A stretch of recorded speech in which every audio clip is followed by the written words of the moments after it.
Baiklah, selamat sore untuk pengunjung Kopi Parang, selamat datang, selamat menikmati hidangan. Kali ini kita ada dalam acara launching album Bandoso band black metal dari Solo. Ini album yang kedua yang dirilis tahun 2001 ini, tepat pada tanggal ini. Sebenarnya album ini pernah dirilis tahun 2012 dalam bentuk compact disc ya, dalam bentuk compact disc.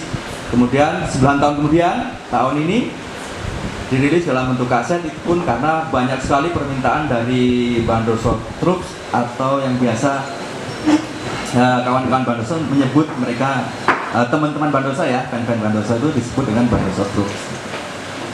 Tanpa harus panjang lebar lagi, saya akan tanya langsung pada yang berkepentingan. Di sini ada teman-teman Bandoso, ada dari sebelah saya Mas Pintus. Mas Pintus ini sekaligus pendiri, dia vokalisnya selama 21 tahun ini. Dia yang menjaga tetap tegaknya Bandoso. Kemudian Mas Nono juga di gitar, ada Mas Yunus juga di drum ya, di bass, sebenarnya Mas Isan di keyboard. Baiklah. Mungkin pertanyaan pertama yang akan kita tanyakan kepada Mas Pintus, sebenarnya Bandoso ini sejarahnya berdirinya seperti apa sih? Dari tahun 1999 sampai 2021 ini masih tetap eksis. Bagaimana cara mempertahankannya? Mungkin ya bisa dijawab oleh Mas Pintus. Oke ya, terima kasih buat teman kami Mas Tommy Rockwell yang untuk supaya Bandoso tetap eksis, yaitu ya kita saling menjaga, saling menghargai sama teman, yang dimana supaya suasana pada teman kita lebih enak, saling menjaga, jelas saling menjaga, jangan sok eksis sendiri, enggak gitu masih kami. Mas Pintus, ini kan ya, tentu dalam proses perjalanan band ini kan, ini bukan formasi yang pertama ya. Yang setahu saya tahun awal-awal itu kan ada Mas Pintus, ada Mas Bandung sama Mas Agung ya. Iya. Ya itu bertiga dulu kan? Iya. Itu bertiga itu. Iya. Nah, yang dua itu kemana sekarang? Yang dua itu dikarenakan ada apa ya? Ada kepentingan keluarga ya. Gitu ya? Ya untuk mengundurkan diri aja, bilangnya Tahun berapa mereka sudah tidak sama Bandoso? Tahun 2016an kali ya? Ya. Enggak, berapa? Agak lupa ya. Ayo, sama band sendiri lupa kan? ini ujian skripsi. Oh ya, 2006 ya? 2006. Masa udah lama banget nggak memperhatikan soal. Dari 2006 ya. Kemudian ketika 2006 ini Mas Pintus sendiri kemudian menggait siapa saja untuk menjadi formasi Bandoso berikutnya? Itu menggait pada Nonot yang dulu sebenarnya pemberat bass itu, sekarang beralih ke gitarnya. Naik pangkat ya? Ya itu, terus posisi bass digeser ke si Yunus.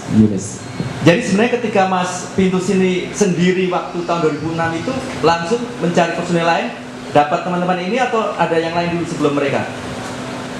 Ya udah langsung mendapatkan Yunus itu dari Iksan, itu temannya, dekatnya sama Iksan itu Yunusnya. Oh gitu ya, jadi dari 2006 sampai 2021 ini formasinya masih seperti ini ya? Masih, artinya ini formasi 2006 sampai sekarang? Iya. Iya ya? Iya. Ya. Luar biasa ya, 2006 sampai 2001. Berapa itu? 15 tahun? 15 tahun, masih bertahan gitu. Kebanyakan band yang berdiri hanya 3 tahun, 4 tahun, mereka udah bubar. Ini sudah 21 tahun, luar biasa gitu ya. Bisa menjaga ekstensi mereka, bisa mempertahankan band juga gitu. Dan Bandoso ini juga termasuk band yang sangat luar biasa karena mereka pernah menjajal panggung besar Hammer Sonic di Jakarta bersama band-band luar negeri. Kemudian Rock in Solo mereka juga pernah itu, walaupun sekarang Rock in Solo sudah almarhum ya. Sayang sekali. Event besar metal kebanggaan orang Solo sekarang sudah almarhum. Sayang sekali. Kemudian saya ingin tanya ke Mas Yunus ya, atau mungkin ke Mas Nono dulu aja. Ya kan? Mas Nono aja yang dekat gitu. Gimana Mas? Mas kita mau perlu dikoreksi Yunus. Apa yang mana itu? Yunus tuh masuk 2009, Iksan 2001. Iksan sama saya itu barengan, kaca berapa bulan itu. Jadi rada lali karena faktor U juga. Ada acara enggak ada acara Master of Rock. Ya benar. Master of Rock Ya setelah mau ada acara Master Rock itu kita nyari enaknya cari keyboard sama ya keyboard itu. Awalnya memang tanpa keyboard ya? Iya. Kenapa saya tanyakan secara perjalanan musik mereka bergantian personil? Karena mungkin bagi Bandoso Troupe atau fan-nya Bandoso tidak begitu paham ya. Pergantian personil itu kadang kan tiba-tiba saja muncul dengan formasi baru, gitu kan? Loh, yang lama kemana? Nggak ada informasi dari band A. Makanya mumpung hari ini kita kumpul di sini, kita akan kulik mereka bisa-bisa, kita akan tanya mereka seperti apa sih perjalanan musik mereka. Kemudian saya mau nanya ke Mas Nonot ya. Iya. Dari album ke-8 dalam keabadian ya, yang pertama. Iya, benar. 8 dalam keabadian, Iya. 2004, 2004. yang direkam oleh Holy Flash Holy Records. Flash Records. Itu sampai yang album kedua tahun 2012 itu kan ada rentang waktu 8 tahun. 8 tahun. Semesta Paradok ini sebenarnya kan album kedua, Iya. yang dulu formatnya compact disc. Iya. Dari kedua album ini sebenarnya ya, secara signifikan apa sih perbedaannya itu? Secara signifikan karakteristik mungkin dari soundnya atau dari materi lagunya atau tema-tema yang digarap di album 1-2 itu yang membedakan satu sama lain itu apanya sih? Kalau untuk karakter musiknya mulai berbeda, agak ngebut dikit karena yang dulu kan ada faktor ceweknya juga kan. Dulu ada Si Rara ya? Rara, iya. Rara ya? Pasti terlewatkan juga itu. Rara, ya Rara. Kemudian setelah formasi yang kedua, setelah Rara keluar karena menikah, kemudian si Bandung diganti Rian, lalu gitarisnya si Agung, kebetulan nama kita sama saya Agung juga, yang dulu Agung juga, yang sini Agung ganteng aja, Agung lebih ganteng. Bedanya cuma di situ ya. Itu kita mulai agak lebih eksperimen ke produk ngebut City atau Bandung City lah, karena tanpa cewek kan lebih fleksibel mainnya. Kalau ada cewek itu kan kegawa ke gotik sebenarnya. Ya, dulu kayaknya memang genrenya yang saya tahu tuh Bandosa agak ke gotik-gotik gitu ya. Iya. Doom metal itu. Doom metal. Iya. Gitu. Kemudian yang Semesta Paradox lebih ke influensi Cradle sama Dimmu Borgir itu aja.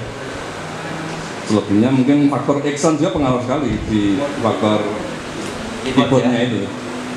Mungkin Iksan bisa nambahin itu Semesta Paradox. Ya, untuk yang Semesta Paradox sendiri memang kita lebih apa ya?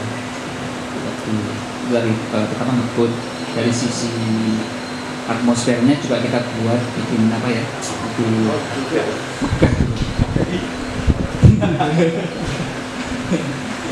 Lebih pengen kita bikin apa ya? Agar tidak selama ini murah, tapi ada sisi megahnya. Ada kesulitan nggak dalam pengisian untuk keyboard karena kan format mereka awalnya tanpa keyboard gitu ya. Lagu-lagu mereka kan awalnya konsepnya kan tanpa keyboard. Bagi Mas Ihsan ada kendala-kendala nggak dalam pengisian materi lagu? Album pertama kan memang settingannya itu mereka kan tanpa keyboard ya, tapi sudah ada vokal cewek itu. Ketika saya masuk itu kan sebenarnya sudah setengah progres recording sebenarnya. Tapi memang nggak terlalu sulit karena saya cuma ngikutin vokal ceweknya aja. Saya cuma ngeblok kasih atmosfer aja. Di album Semesta Paradox itu Rara masih? Sudah enggak kan? Tapi yang dari pertama itu memang saya sudah masih. Mas Yunus, gimana yang paling muda ya Mas Yunus? Paling junior. Paling junior, termasuk personel yang paling junior bergabung dengan teman-teman yang sudah apa ya lebih senior secara usia lah ya.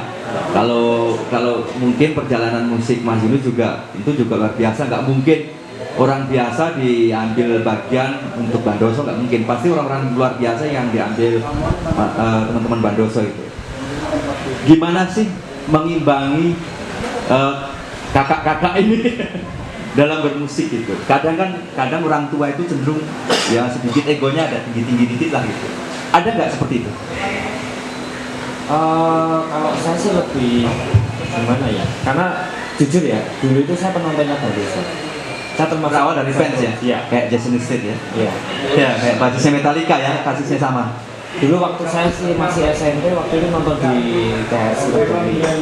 Kan dulu kan sering ada acara. Tahun berapa itu Mas? Saya lupa itu. Ini harus diingat, harusnya diingat. Ini perjalanan bermusik panjenengan loh. Harus diingat. Sekitar tahun 2003. 2003 ya? Iya. Sekitar tahun 2003. Masih muda ya, 2003 SMP ya? Iya, saya SMP. Ini udah kayak lintas generasi ya. Ya, lintas generasi. Ini ceritanya ngeband dengan paman-pamannya ya? Gimana Mas Sinus? Ya. Kesan pertamanya ketika bergabung dengan Bandosa diminta untuk menjadi salah satu bagian dari Bandosa. Awalnya sih saya sedikit apa ya? Ya memang agak ngeraba karena kan dulu waktu SMP saya memang suka metal, tapi begitu sudah mulai masuk usia SMA, kemudian ketemu banyak teman-teman, terus kemudian banyak teman-teman dari alternatif, musik alternatif ya kayak rock alternatif. Dan itu saya sendiri punya band juga sebelumnya. Band yang alirannya rock alternatif, jadi ya gayanya pasti sangat berbeda dengan black metal. Ya ketika awal masuk, wah harus adaptasi, bahkan sempat saya sendiri pun salah kostum waktu pertama kali manggung, pertama kali main itu sedikit salah kostum, dan bahkan saya sendiri untuk pakai corpse paint itu saya nggak bisa, harus sampai dipakein sama Mas Titus. Ya, secara Mas Yunis ini kan anak grunge. Kalau dulu nak menyebut untuk rock alternatif itu grunge. Ya.